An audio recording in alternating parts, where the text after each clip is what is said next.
Some live images right now, and there's Chris Richards, who, Lex, understandably, you were just kind of so-so on him coming into this tournament, right? What did he prove to you through the course of this month-long event? I think he's proven that he has grown as a player. I think the composure and the maturity that he has, and for me, watching from the outside, the security that I now feel with him there that I haven't felt in the past. And I think he'd be the first one to admit that he has gotten better as a player, but I don't think he's necessarily changed his personality. He's still got that wonderful smile, a very positive type of player, but I think he also recognizes that when that whistle blows, this is his job, this is his business, and there, like I said, there's a maturity and a ruthlessness that has come into his game. Guys, let's be honest, this was the first, with respect to all the other teams, real game this team played in during the month, right? They had some great performances, but this was a real game. This felt like a World Cup game. There were some bad performances. There were. Richards, I thought, was good. Diego Luna was quiet. Tillman was okay. A lot of guys just kind of fell apart a little bit during the match. Fair Play Award being handed to the captain of the United States, Tim Ream. Gianni Infantino, president of FIFA, right there. And he was one of the winners this tournament too. I mean, he just keeps going, Mo, and it's been impressive to watch him. And at this point, don't be surprised if you see him on the roster next summer. You know what's one of the worst parts about finishing second place in any kind of competition is, as I'm looking at the pitch right now and I'm watching the U.S. players, having to go through this moment as Malagón gets announced as the Golden Glove winner of the competition, Rob. But when you have to sit on the pitch here and experience this, watching someone else hoist a trophy in front of you, those are learning moments for these players. Malagón getting the Golden Glove. What's the state of the U.S. goalkeeper situation after this summer, Landon?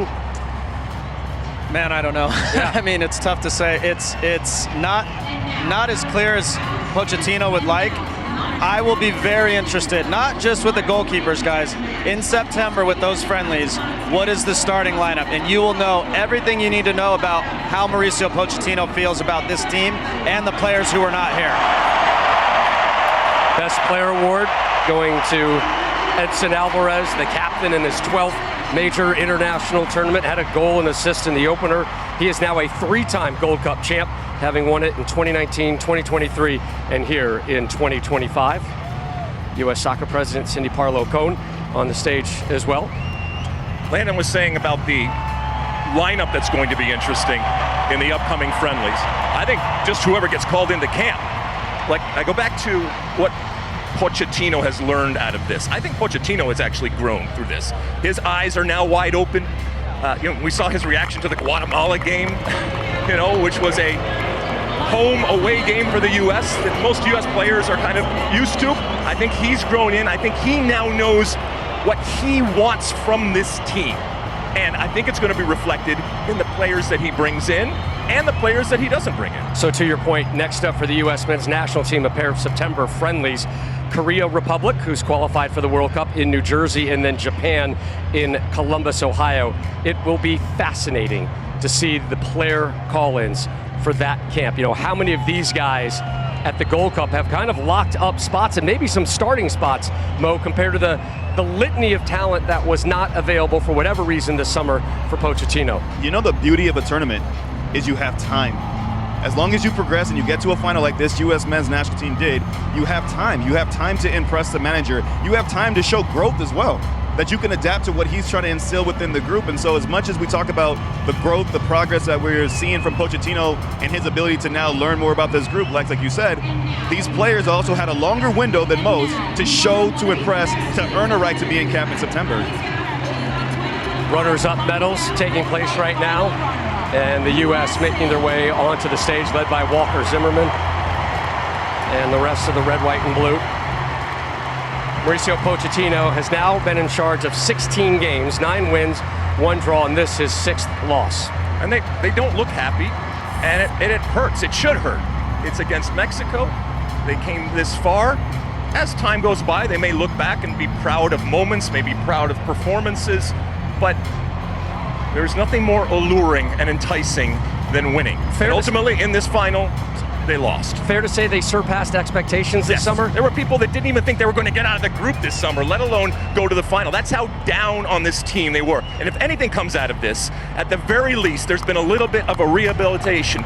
of the image of this team. And that is due to what we saw from these guys that came together over the course of the last 3 weeks. And Lex, to your point, there's certain traits that this team has exhibited over the course of this tournament that fans can gravitate to, right? The grit, the heart. Of course, we want to see beautiful football, but when that's not always available, you want to see the fight, the spirit, the camaraderie at times as you take a look at the players making their way across stage.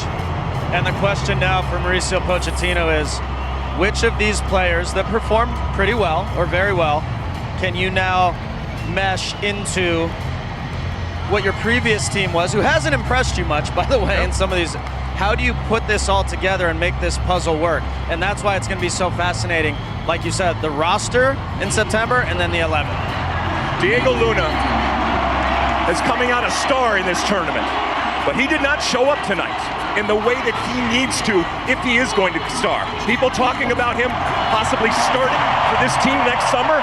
Well, I hope he learns from this game, because if you are the star, Landon, you know this, when all eyes are on you, that's when you perform, all right? It's not a surprise anymore. Everybody's sitting there, but when you touch the ball, people stand out of their seat because you have proven that you can bring that magic, and he has got to find a way to bring it and bring it at the biggest moments.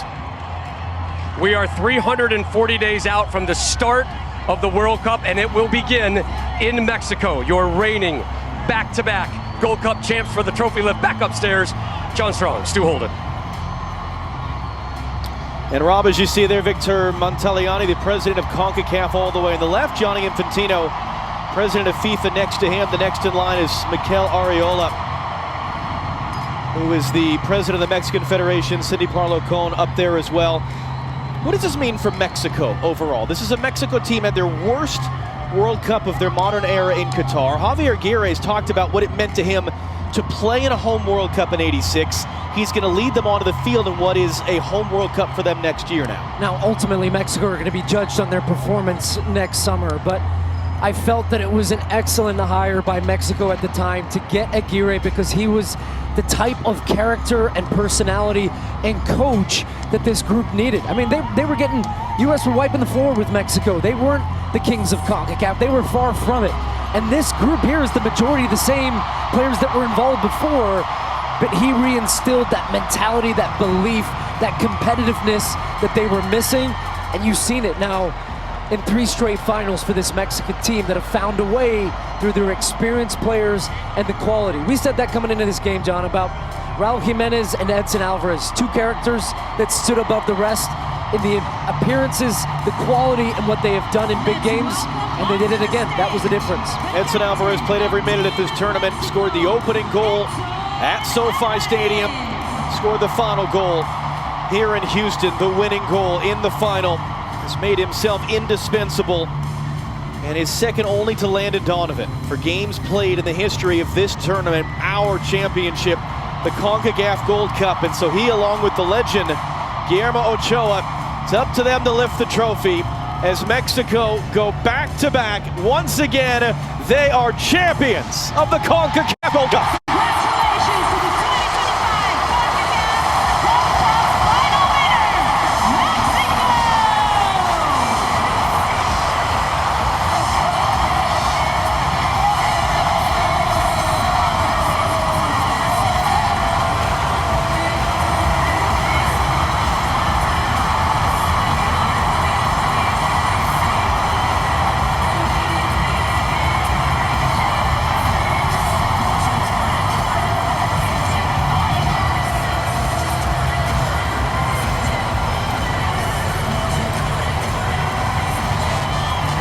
Been on both sides of winning and losing a Gold Cup final. Losing to Mexico in 2009, I stood there, watched them lift that trophy, and told myself I never want to feel that again. I hope that's what this U.S. players take away from this and take everything they can do to put it towards 2026. Last man standing out there to watch the celebrations in a U.S. shirt, Sebastian Berhalter. Rob Stone for one final time here at the Gold Cup. Back down to you on the field.